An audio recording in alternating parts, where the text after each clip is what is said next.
Salam cerdas, Ibu Bapak, saudara-saudara yang saya hormati.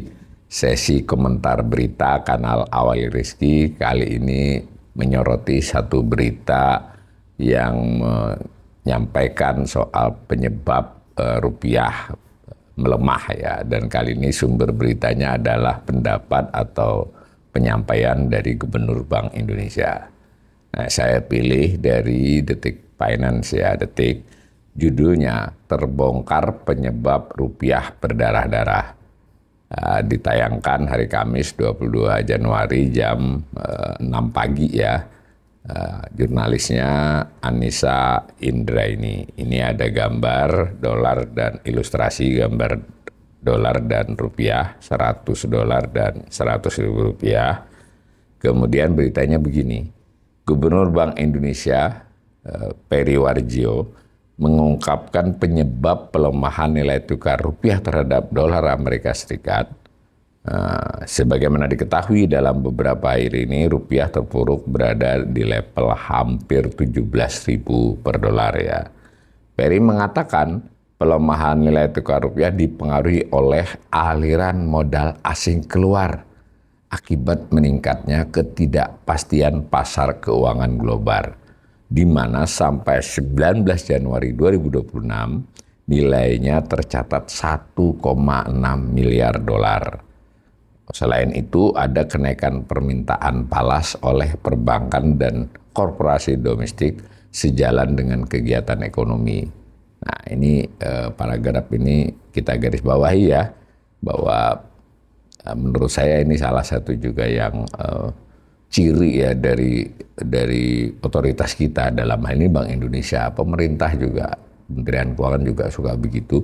Selalu faktor yang disebut awal itu soal kondisi global ya. Jadi ya mohon maaf tanda petik ya, ngeles kan bahwa ini ya perkara benar atau tidak itu soal lain ya. Maksud saya cara menjelaskannya selalu sebab, kalau soal yang buruk-buruk itu sebabnya adalah faktor luar. Kalau yang baik-baik yang dikedepankan karena kebijakan kita tepat seperti itu. Nah, silakan pemirsa menilai sendiri. Ini saya menyampaikan komentar saja. Nah, yang menarik lagi, dia mengatakan berarti ini year to date ya, selama 19 hari bulan Januari ini kita memiliki arus modal asing yang keluar 1,6 miliar. Saya hanya ingin mengingatkan beberapa hari yang lalu saya bacakan berita di kanal ini yang terkait dengan Pak Purbaya. Dia katakan itu ya IHSG naik itu artinya asing masih masuk kan, saya sudah komentari waktu itu. Jadi di sini kita melihat dua narasi yang berbeda. Purbaya mengatakan antara lain penyebab IHSG naik itu berarti asing masih masuk di bursa saham, kan nggak mungkin cuma pelaku domestik saja. Begitu, silakan dicari di mesin pencarian. Nah sementara ini Pak Peri Warjio mengungkapkan data. Pada waktu saya komentari berita Pak Purbaya itu juga sudah saya bilang ini Pak Purbaya kurang berdasar data. Benar di saham dia masuk, tapi di yang lain keluar, kan neto urusannya kan begitu ya. Masuknya berarti kalau di saham masuk, yang lain keluar itu tidak bisa diartikan modal asing masuk, bisa shifting kan, bisa bergeser gitu loh, ya, inverse ya.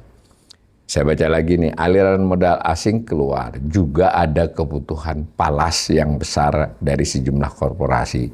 Nah ini baru diakui ada faktor domestiknya, yaitu kebutuhan falas sejumlah korporasi termasuk oleh Pertamina, PLN maupun Danantara itu turut mempengaruhi kinerja rupiah.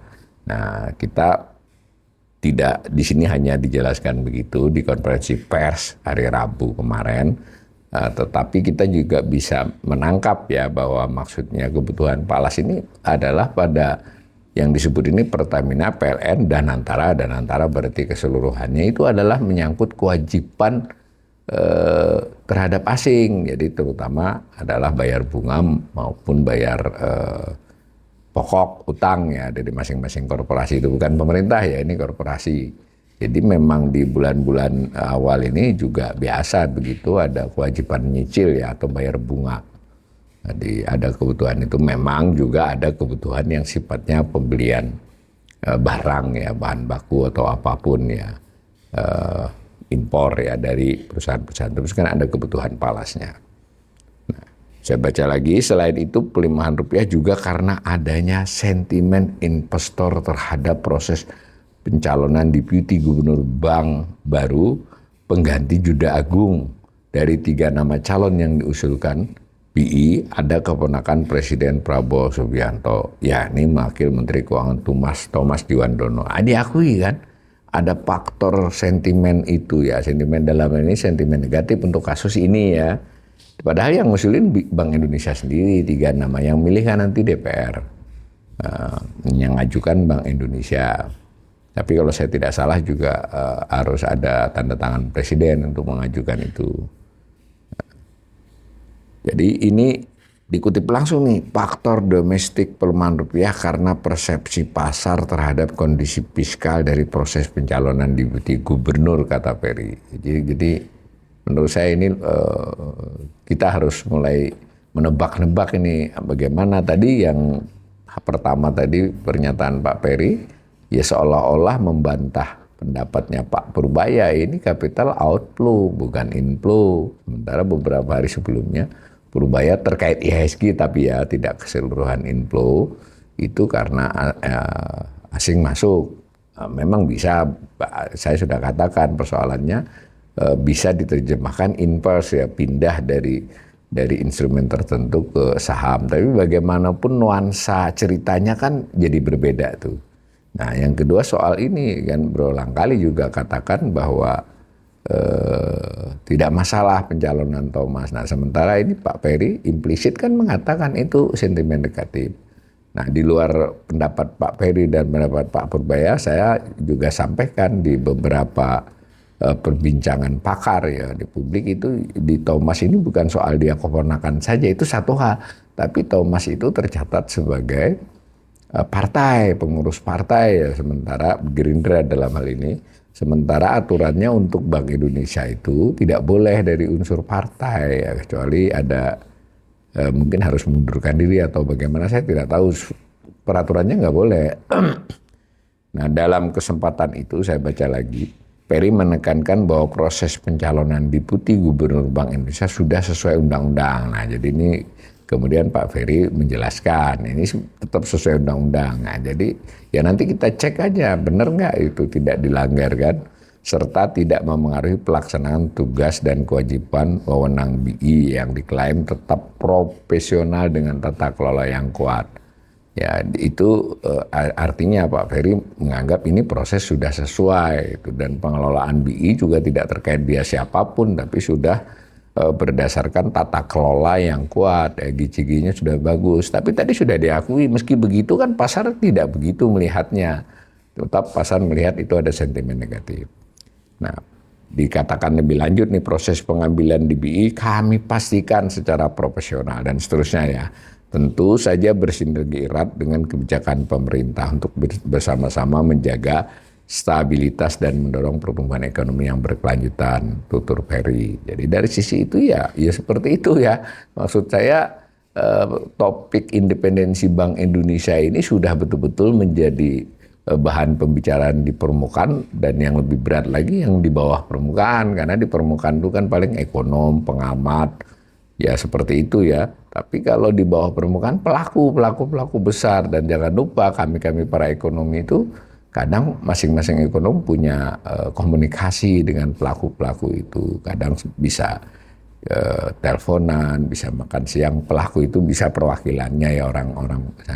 Itu sudah jelas rumor tentang independensi BI ini sesuatu yang serius.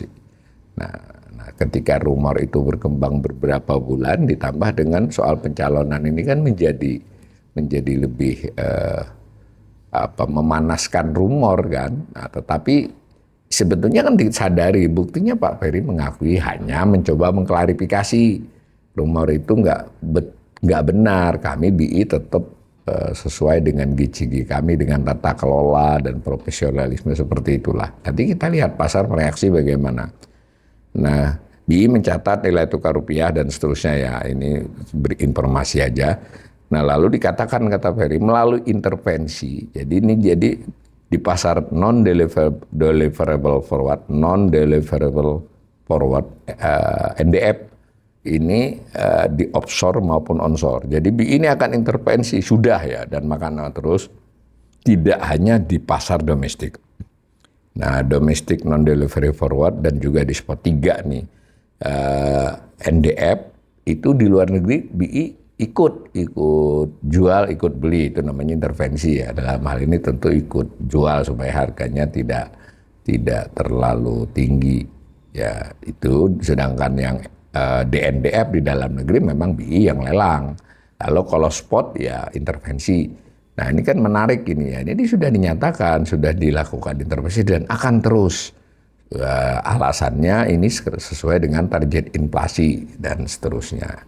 Tapi kita akan melihat nanti sejauh ini kalau umpama BI tidak intervensi, kita mungkin juga menduga rupiah akan lebih lemah dari yang tampak ini. Pertanyaannya, intervensi BI ini akan bisa menahan terus atau bahkan memperkuat. Nah kita belum tahu seberapa daya. Bukan belum tahu ya kita seberapa kuat BI melakukan intervensi itu, sumber dayanya apa, dan ini menarik juga pernyataan Purbaya, saya bisa dalam satu malam menurunkan ya sebetulnya BI punya instrumen itu, tapi kalau cuma turun 1 malam 2 malam terus naik lagi namanya ngasih keuntungan buat pelaku yang profit taking ya gitu. Nah, tetapi bagaimanapun ini dikatakan oleh Pak Ferry ke depan dia yakin akan stabil dengan kecenderungan menguat. Ini ya kita perlu catat. Ya, kenapa hal ini didukung oleh imbal hasil yang menarik. Nah, berarti yang akan diandalkan juga imbal hasil di pasar surat utang, di SBN, di SRBI, utangnya Bank Indonesia, juga di saham tadi kalau main saham. Jadi sehingga modal asingnya tidak keluar. Akan jangka panjangnya akan ke depan lah, bukan jangka panjang. Nah berarti kan rupiah akan menguat, itu proyeksi dan ekspektasi dari Gubernur BI. Sebenarnya Pak Purbaya juga katakan ke depan kita akan kuat. Nah begitu ya, tapi jangan lupa ini semua intervensi ini memerlukan kekuatan moneter Bank Indonesia, dan komunikasi juga merupakan salah satu caranya.